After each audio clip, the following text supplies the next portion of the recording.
பெண்தான் என்று கேட்டேன் முன்னாலே, இவள் எந்தன் பாதி என்று கண்டேன் தன்னாலே.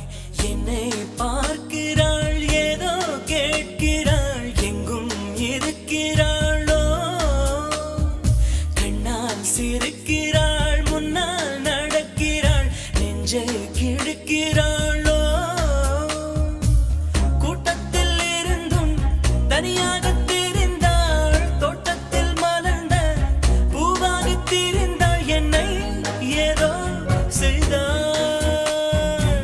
யார் இந்த பெண்தான் என்று கேட்டேன் முன்னாலே, இவள் எந்தன் பாதி என்று கண்டேன் தன்னாலே.